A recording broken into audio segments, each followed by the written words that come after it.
Hallo, mein lieber Löwe, und natürlich auch ein Hallo an alle anderen, die eingeschaltet haben. Lieber Löwe, ich hoffe, euch geht es allen gut. Wir schauen uns heute deine Energien an.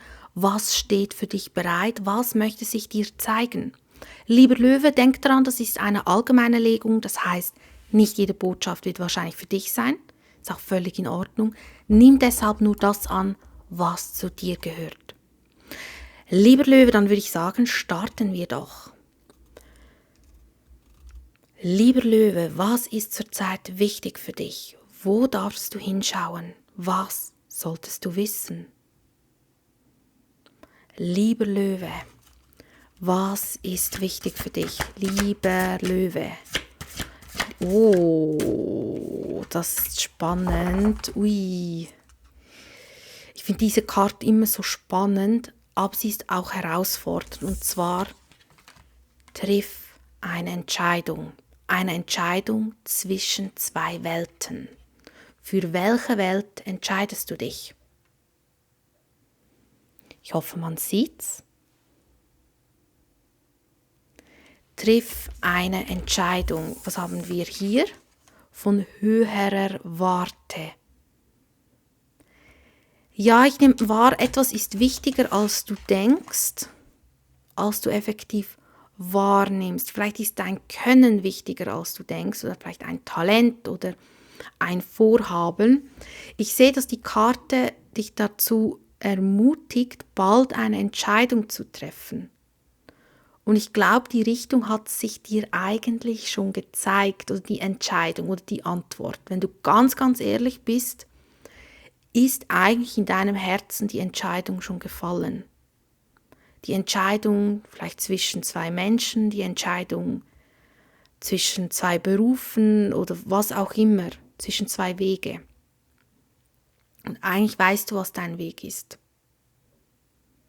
Es kann sein, dass ein Weg, vielleicht hast du dort so ein bisschen, ja, wie soll ich sagen, hast du dort sehr viel Zeit investiert. Und der andere Weg ist vielleicht eher neu, aber du fühlst beim anderen Weg mehr dieses Gefühl von, ich kann atmen, ich kann frei sein. Sehr spannend, das ist nicht einfach, ich weiß. Und die Karte möchte dich hier dazu ermutigen, dass dir bewusst ist, dass dein Wohlbefinden, dass du glücklich bist, dass es auch wichtig ist und dass vielleicht es wichtiger ist, als du denkst. Oder manchmal sehe ich Menschen, die Talente haben und sagen, ach, das gibt es schon 1000-mal, ich will das nicht machen oder so gut bin ich jetzt auch nicht, und die unterschätzen eigentlich ihr Potenzial. Also erkenne dein Potenzial. Erkenne, was wirklich für dich ist, habe ich das Gefühl. Es geht wirklich um diese Entscheidung und die wird sich, ich habe schon das Gefühl, eigentlich hat es sich dir schon gezeigt, aber bis jetzt kannst du es entweder noch nicht greifen oder es fehlt dir, oder vielleicht merkst du, du bist noch nicht so weit, es auszusprechen, aber eigentlich hat es sich dir schon gezeigt. Ich nehme ein bisschen wahr, dem Weigerung, dem Ruf folgen, aber nicht bei allen natürlich. Schauen wir mal, was ist das Hauptthema, lieber Löwe? Dein Hauptthema, was dich so ein bisschen begleitet. Wow, der Narr. Freiheit. Ganz stark das Thema Freiheit. Oh, und weißt du, was mir auffällt? Ist mir jetzt noch nie aufgefallen, aber jetzt wegen dieser Karte. Hier haben wir ja diese, ist das eine Rose? Ich glaube, es kann ich es nehmen. Siehst du, hier haben wir ja diese weiße Blume oder Rose oder was das ist. Und hier beim Narr auch. Zeit, frei zu sein. Ich sehe, dass einige die Sehnsucht haben, ein freies Leben zu führen, vielleicht reisen zu können. Klar wünschen wir uns das alle, aber ich nehme wahr, einige haben richtig diese tiefe Sehnsucht. Frei sein, frei von Umständen, frei von Sorgen. Einfach frei. Frei vielleicht auch beim Thema Beruf. Vielleicht fühlst du dich gefangen dort, wo du arbeitest. Vielleicht fühlst du dich gefangen in der Beziehung oder den Umständen, oder? Je nachdem. Es geht wirklich um das Thema Freiheit. Jetzt möchtest du die Freiheit erlangen. Du möchtest frei sein, reisen. Das sehe ich hier ganz stark. Ich sehe hier auch eine Ruhephase. Vielleicht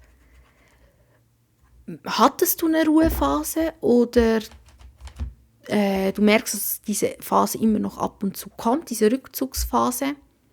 Aber die Energie, den Sprung ins Ungewisse wagen, liegt ganz stark da. Und dafür braucht es aber eine Entscheidung. Also irgendetwas Neues liegt da bei dir, ganz stark.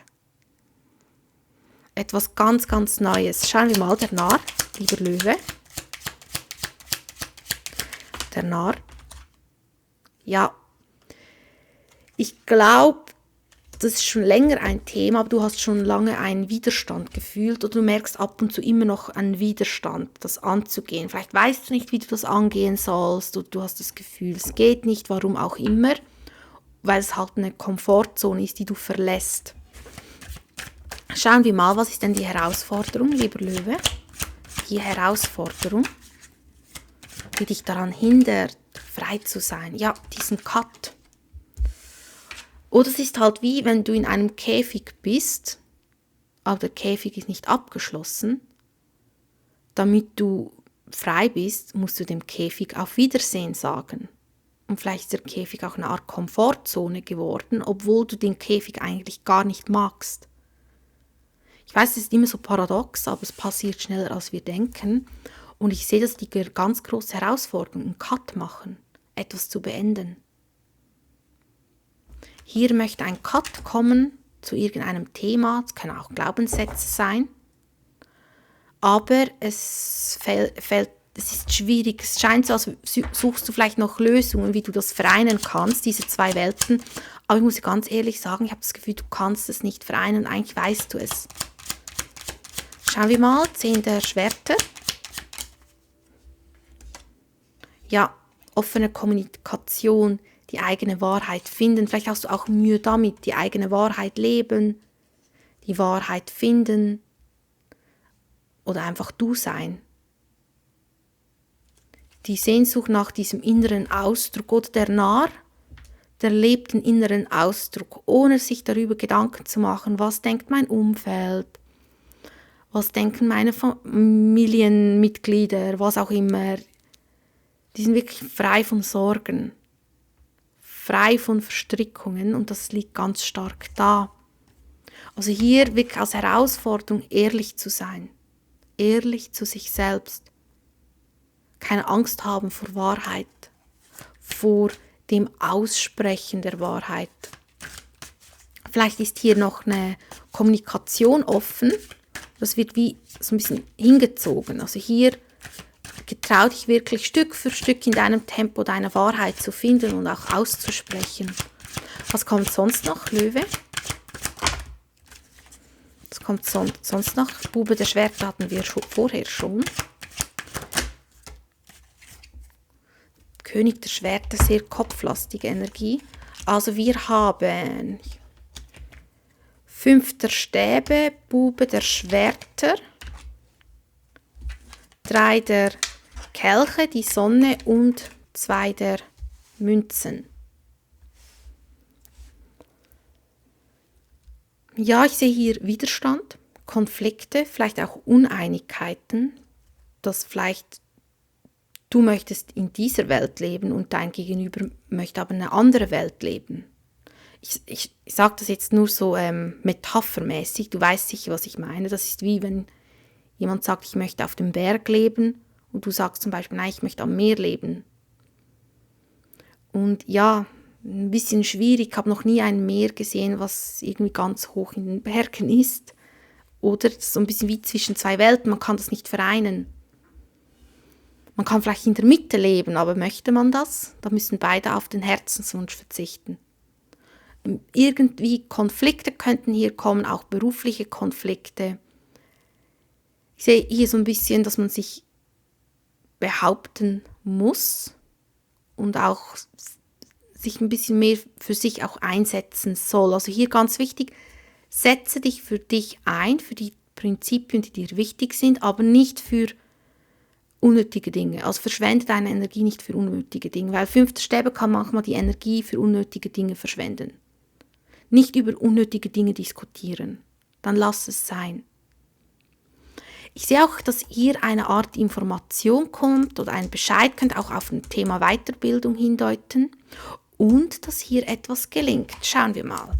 Warum 5 der Stäbe? 5 der Stäbe. Ja, es ist irgendeine Art Gespräch. Hier ist eine Art Konflikt, sehe ich hier ganz stark. Ein Konflikt, vielleicht auch beruflich oder vielleicht von jemand anderem. Diskussionen, können auch einfach Diskussionen sein, Uneinigkeiten. Warum Bube der Schwerter? Ja, mit Bube der Schwerter habe ich das Gefühl, man sucht eine Lösung, man findet eine Lösung. Schau, 9 der Münzen ist sehr gut. 9 der Münzen ist auch die Energie der Freiheit. Man sucht Lösungen, man sucht Möglichkeiten und man findet sie. Vielleicht hast du auch das Gefühl, du kannst dich beruflich nicht verwirklichen und du findest dann Lösungen und du beschäftigst dich damit. Oder auch bei Partnerschaften, falls du Single bist oder mit jemandem on-off hast oder eine Verbindung hast, die relativ neu ist, könnten hier vielleicht Unstimmigkeiten kommen, weil vielleicht gewisse andere Ansichten haben. Also dass du vielleicht eine andere Vorstellung hast von Beziehung als dein Gegenüber. Und dann sehe ich, dass man ganz stark beobachtet, also dass man ganz klar schaut, das, was gesagt wird, wird das auch gemacht oder nicht? Dass man da einem auf die Finger schaut. Warum 3 der Schwerter? Warum 3 der Schwerter? Vielleicht auch Angst vor Enttäuschung. 3 der Kelche. Also falls du das Thema Liebe hast, sehe ich hier, dass eine Verführung da liegt. Könnte sich entweder eine neue Person zeigen, eine Verführung, wo du eine Anziehung fühlst. Oder mit dieser Person, wo du diese Diskussion hast, ist die Verführung. Das heißt, hier sehe ich auch die Dreiecksgeschichte, dass jemand eigentlich vergeben ist oder eine Zweitperson hat. Entweder du oder dein Gegenüber, muss nicht sein, kann. Und ich sehe das, also falls du in einer Affäre sein solltest, dann muss ich ganz ehrlich sagen, kann sein, dass das sogar ans Licht kommt. Falls du das Gefühl hast, dein Gegenüber hat eine Affäre, kommt das wahrscheinlich ans Licht. Du wirst die richtigen Informationen zur richtigen Zeit finden. Also ich sehe hier, etwas wird aufgedeckt. Das ist aber ganz spezifisch, also nimm das wirklich nur an, wenn das dein Thema ist. Also hier kommt eine Dreiecksgeschichte ans Licht. Und das führt dazu, dass man sich entscheiden muss. Wird natürlich nicht alle betreffen. Falls du nicht in einer Dreiecksgeschichte bist, sehe ich hier einfach, dass eventuell eine weitere Person kommen könnte und dass die Person dir viel mehr Klarheit bringt. Dass die eine Person eher wischiwaschi ist, sage ich jetzt, und die andere Person ist klarer. Du siehst, woran du bist, aber dennoch bist du am Schwanken, weil die andere Person hat was. Aber sie ist halt in einer komplett anderen Welt als du daheim. Die Frage ist, wofür entscheidest du dich? Falls du jetzt nicht das Thema Liebe hast, beruflich gesehen, sehe ich hier, dass was Interessantes kommt, wie eine Art neue Reise hier. Vielleicht bekommst du eine Bestätigung oder du triffst hier schon mal, ich bin noch nicht sicher, ob das eine 100%ige Entscheidung ist oder wie kleine Entscheidung, kann man das sagen? Oder es ist wie, sagen wir mal, du möchtest selbstständig werden und bevor du vielleicht in die Selbstständigkeit gehst, machst du vielleicht vorher einen kleinen Kurs zum Thema Buchhaltung. Und hast dich eigentlich indirekt ja für die Selbstständigkeit entschieden, obwohl du das noch nicht angehst, aber du hast wie eine Vorstufe davon, bist du angegangen. Ich habe jetzt einfach ein Beispiel genommen, weil mir ist kein anderes Beispiel in den Sinn gekommen, aber ich hoffe, du verstehst, was ich ungefähr meine. So fühlt sich das an. Die Sonne, weil hier, das bringt dir Klarheit, dass diese neue Reise hier kann auch ein Angebot sein oder etwas Neues, was du lernst. Das bringt dir Klarheit, es bringt dir Energie, es holt dich raus aus dem Schatten. Aber dennoch liegt hier die Schwere. Warum? Warum bist du am Schwanken, obwohl sich hier ganz klar das Glück zeigt? Warum? Warum? Das ist jetzt komisch. Warum bist du am Schwanken? Warum am Schwanken? Ja, schau, Neuanfang. Eben, denk an dieses Beispiel vom Käfig. Du musst den Käfig verlassen, diesen Schlussstrich. Das fällt dir nicht einfach. Vielleicht geht es auch noch um das Thema Sicherheit oder Komfortzone, Finanzen. Diesen Sprung ins Ungewisse. Was ist, wenn es nicht klappt? Was ist, wenn es nicht klappt? Was ist, wenn es in die Hose geht? So ein bisschen so. Darum dieses Abwägen. Schauen wir mal, was ist denn der Rat, lieber Löwe? Was raten dir die Karten? Ja, schließ mit der Vergangenheit ab. Schließ mit der Vergangenheit ab. Erkenne deinen eigenen Wert. Und der Hierophant deutet darauf hin, dass es an der Zeit ist, vor allem wenn du schon länger keine Weiterbildung mehr gemacht hast oder dich irgendeine Weiterbildung schon länger verfolgt, ein Thema packt dich, dann raten dir die Karten, tu es. Vor allem, wenn du vorhast, in diesem Bereich durchzustarten, auch wenn dieser Bereich vielleicht nicht 0815 ist, etwas ungewohnt ist, und du vielleicht das Gefühl hast, ja, das will niemand oder das ist schwierig. Die Karten raten dir aber, diese Weiterbildung zu machen. Das ist einfach der Rat. Ob du es machst oder nicht, ist deine Entscheidung.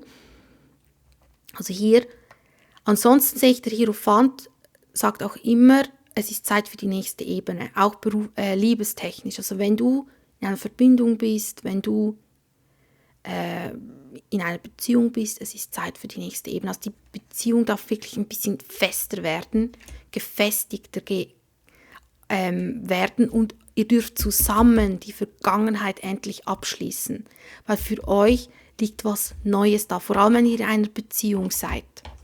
Schauen wir mal, was liegt denn im Schatten, was ist dir nicht bewusst? Wo solltest du mehr hinschauen, lieber Löwe?